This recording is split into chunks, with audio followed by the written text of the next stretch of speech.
Le dessin est la porte d'entrée sur mon travail de thèse. Je vais m'intéresser au rapport qu'entretiennent le dessin, la pensée, le mouvement et la complexité.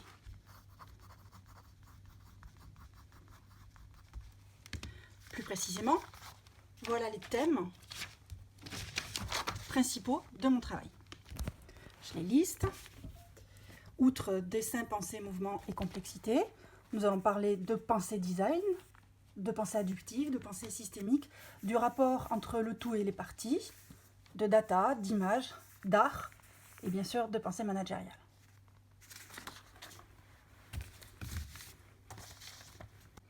Tout d'abord, je vais m'intéresser à la notion de pensée.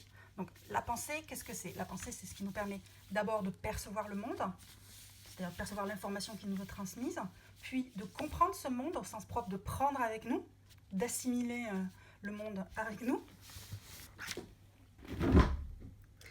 À noter que, contrairement à une intuition qui pourrait être que l'information et la compréhension sont complètement dépendantes uniquement de l'information extérieure et du monde extérieur, Michael Polanyi montre que c'est totalement faux et que même dans la construction de la science, intervient toute notre dimension tacite, c'est-à-dire toute notre culture, toute notre façon de raisonner, tous nos prérequis intérieurs, tout ce dont nous sommes porteurs sans même en avoir conscience. Pour citer une citation de ce livre, « We know more than we can tell », c'est-à-dire que ce n'est pas parce que nous n'en avons pas conscience ou ce n'est pas parce que ce n'est pas dissible que nous ne connaissons pas cette chose-là et que nous ne pouvons pas la reconnaître. Par exemple, nous sommes totalement capables de reconnaître un visage, même si nous sommes incapables de le dessiner ou de le décrire avec des mots.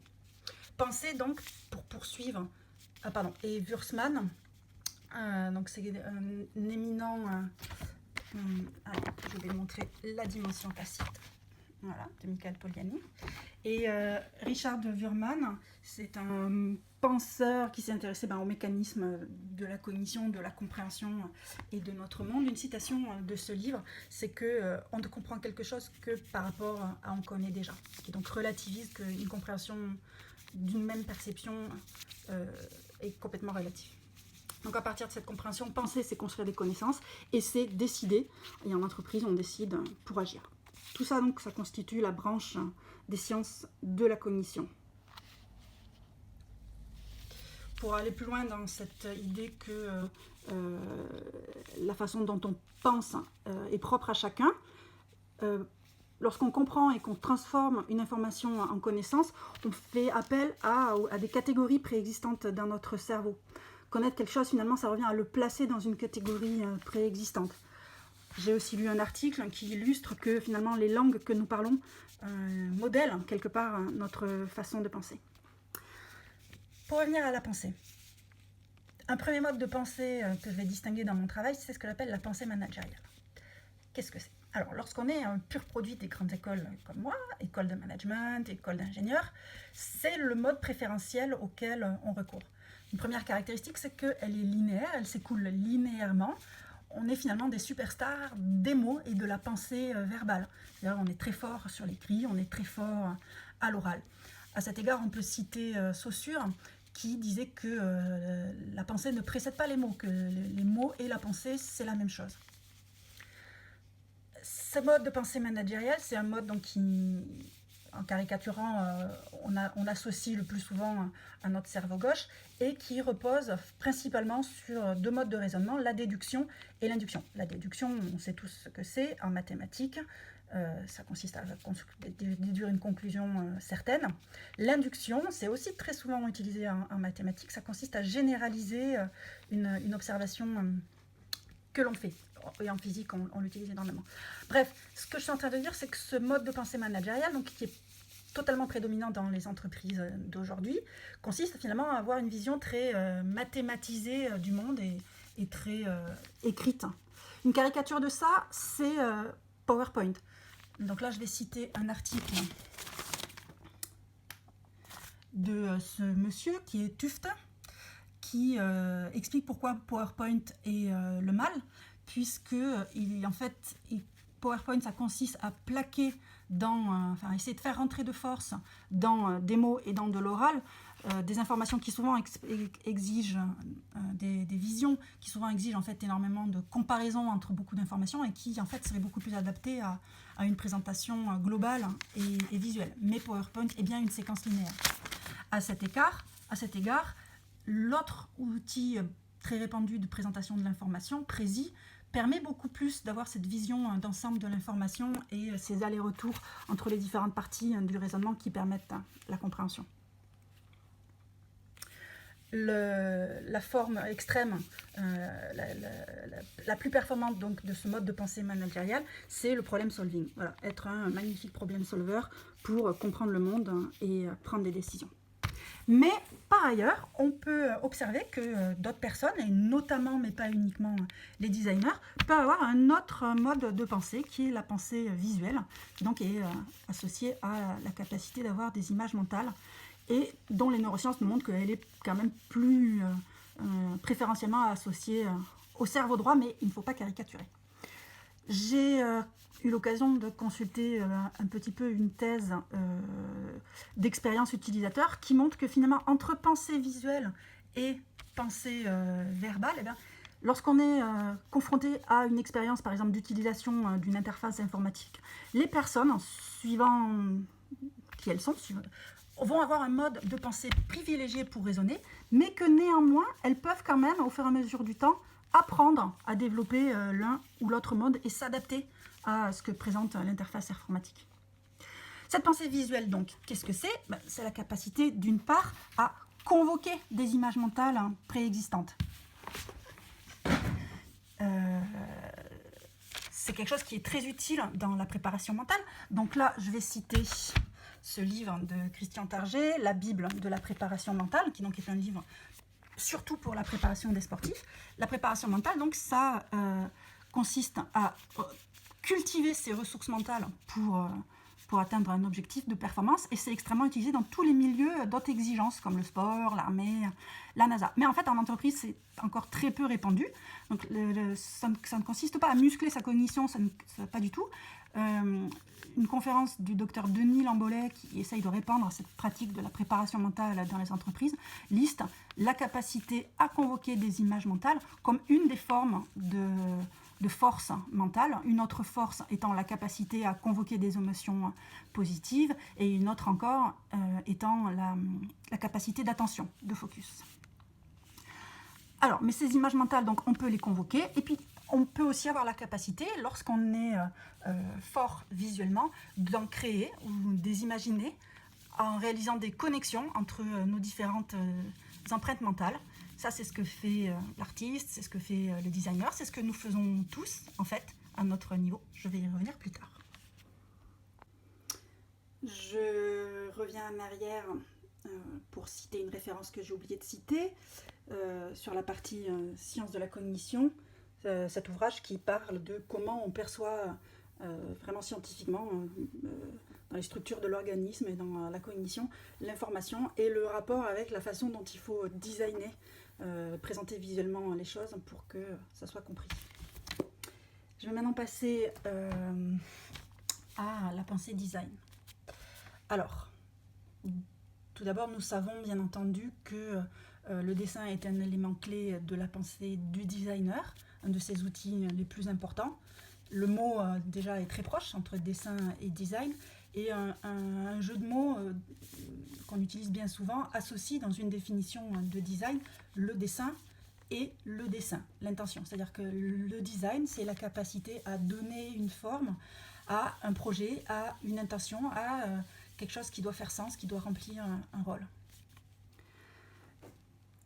Les autres outils de la pensée du designer, on peut citer la pensée abductive. Alors, à cet égard, la personne qui a le plus contribué à cette définition, pardon, je vais la définir.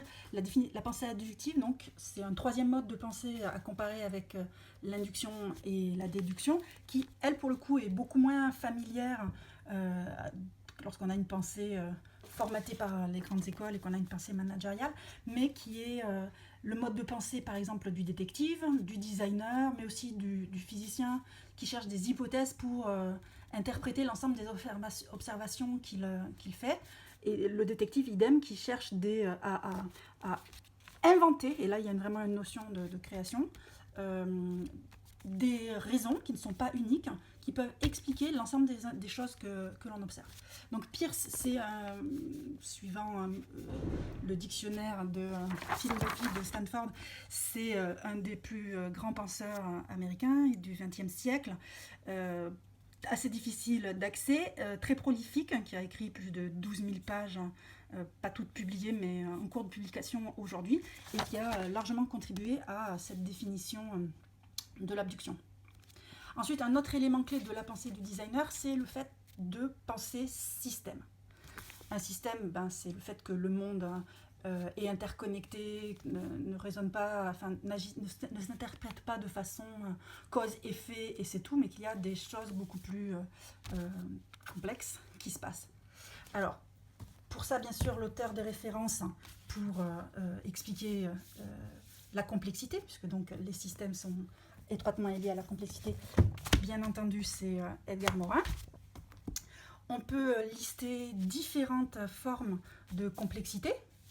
L'une d'entre elles, ça va être la complexité dynamique, qui est largement illustrée dans cet ouvrage de Peter Senge, excusez-moi, je ne sais pas comment on prononce, La 5e discipline, donc un ouvrage qui m'a énormément intéressé, qui parle par exemple de la création, de la tension créative entre la réalité et la vision, et de comment on influe sur un système pour arriver à ses fins, mais justement sans contrôler.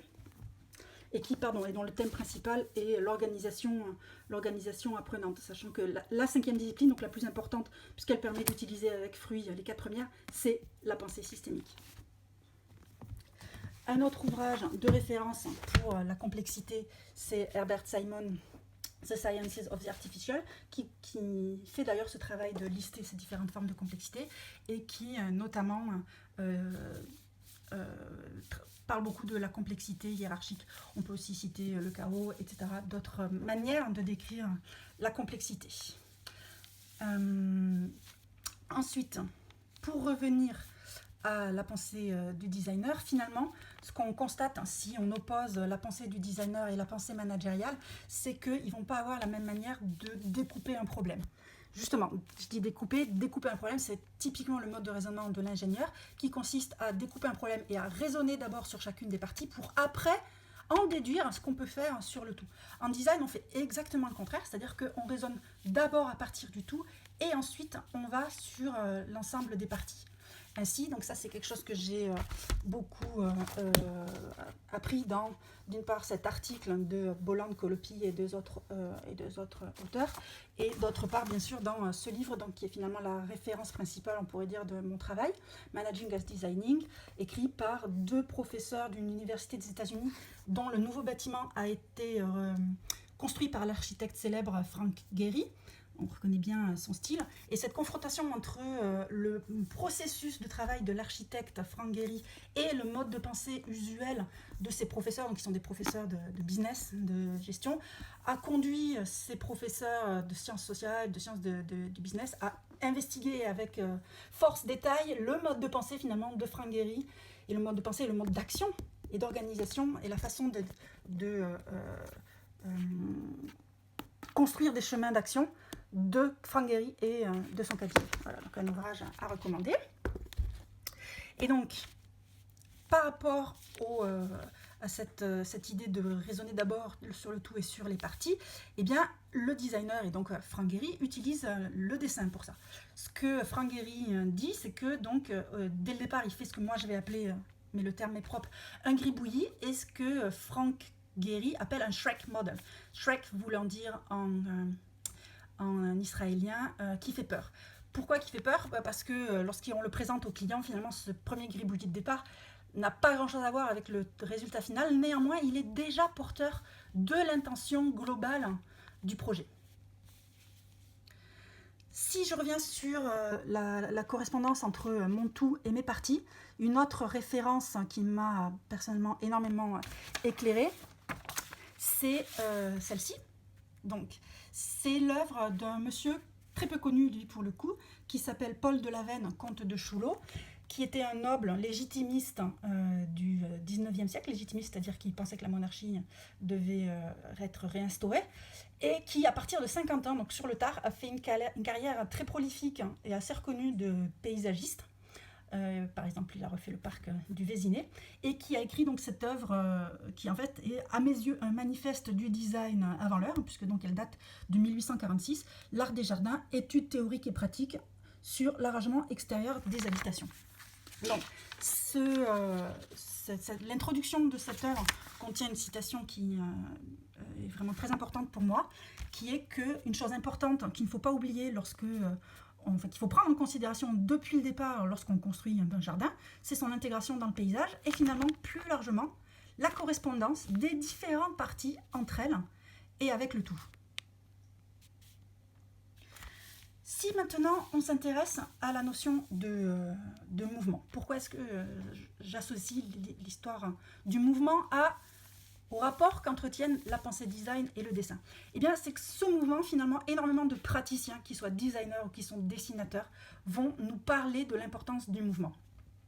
Ainsi, dans la pensée du designer, comme je vous disais, le dessin est présent, le dessin d'ensemble du projet est toujours présent depuis le départ.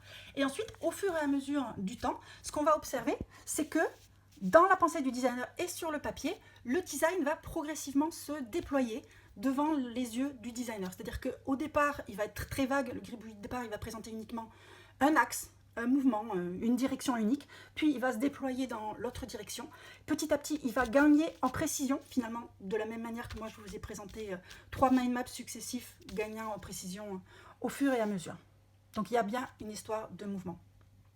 Cette histoire de mouvement, elle n'est pas qu'anecdotique, elle est vraiment étroitement liée à la notion de pensée, puisque Frank Gehry lui-même nous dit que finalement, il ne s'agit pas de penser puis de dessiner, mais que finalement, c'est l'action de dessiner qui permet de penser, c'est-à-dire que de créer et d'avoir l'image qui prend forme, ce qui traduit par le fait que je pense avec mes mains.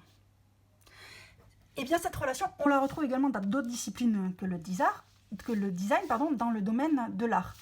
Alors là, je vais vous citer cette référence-là. Donc cet article est un article de The Art Newspaper qui date de mars de cette année, qui est signé par Klaus Speidel, qui est un sémioticien de l'image, et il se trouve mon camarade à l'école normale supérieure, voilà, Klaus Speidel, et dont le titre est « Rendre visible la pensée par le dessin ». Il cite notamment un artiste qui est ici en photo en train de faire une performance de dessin, qui s'appelle Nikolaus Gansterer, qui montre que le mouvement crée la pensée et qu'il y a une résonance entre le mouvement, la pensée et même les matériaux. Cette citation, la voici. « La pensée n'est pas uniquement dans la tête. Elle est aussi dans le corps et dans les matériaux. Lorsque je dessine, une circulation se met en place. Une pensée est couchée sur le papier, puis en génère une autre. Ce sont des phénomènes qui se déterminent mutuellement, sans hiérarchie. »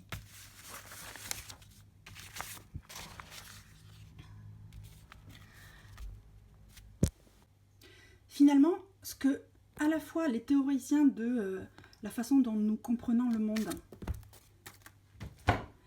mais aussi les scientifiques qui expliquent le fonctionnement de notre cerveau, mais aussi certains artistes comme Nikolaus Gansterer nous enseignent, c'est que la capacité à créer, à imaginer, ou tout simplement à convoquer des images mentales, c'est la capacité à connecter des empreintes mentales préexistantes dans notre cerveau d'une façon originale, d'une façon préexistante, ou d'une façon originale.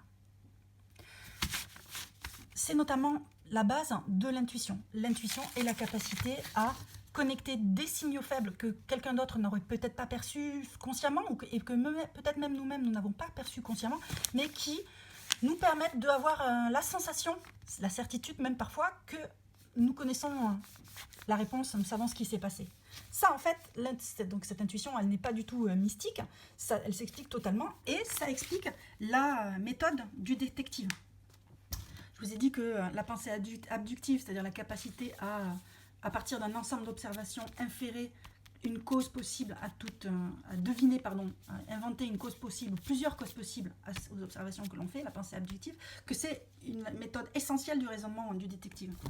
Précisément, cet article de recherche compare la méthode de travail de Peirce, qui a posé les bases de cette pensée adductive, et de Sherlock Holmes. Une autre illustration de cette méthode du détective, c'est que lorsque toutes les causes possibles que l'on avait imaginées pour expliquer la réalité, qui sont finalement impossibles, ont été éliminées, la seule qui reste, même si elle paraît vraiment peu plausible, eh bien, c'est la bonne interprétation, c'est la bonne explication. Dernier pan de mon explication, l'information et les datas. Ce qui ressort de ce que je viens de dire finalement, c'est que lorsqu'on est face à une complexité et qu'on doit recourir à une pensée complexe, à un tout qui est complexe et qui est composé de plusieurs parties, qui présente une dynamique, bref, qui est complexe, comprendre, ce n'est pas simplifier.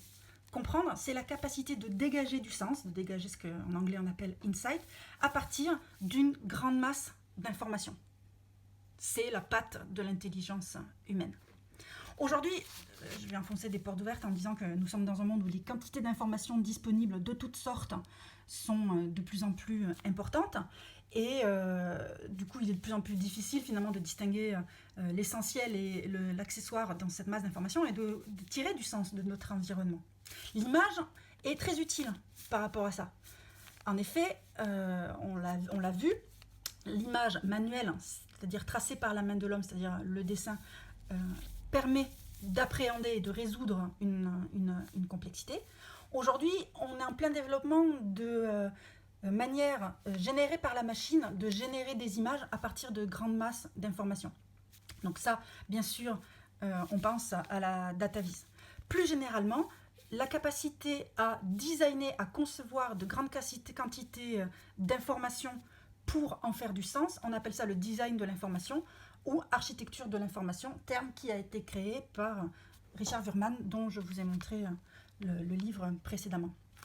Et donc, plus précisément, lorsque l'information dont on parle est chiffrée et non pas textuelle, et que c'est la machine qui génère des visualisations sous la main de l'homme, eh bien, on parle de data visualisation, un domaine en pleine explosion. Parmi les chantres de la data visualisation, il y a Tufte, que vous connaissez peut-être, qui explique de très belles choses sur comment présenter l'information de façon efficace pour le cerveau humain. Il y a aussi cet article du même Richard Wurman, donc sur la présentation de l'information, qui est un numéro datant de 1900... assez ancien, environ 90, de Design Quarterly, la célèbre revue de design, et qui s'appelle Hats, les chapeaux, et qui donc là aussi s'intéresse à comment présenter de l'information pour qu'elle soit efficacement perçue par le cerveau humain.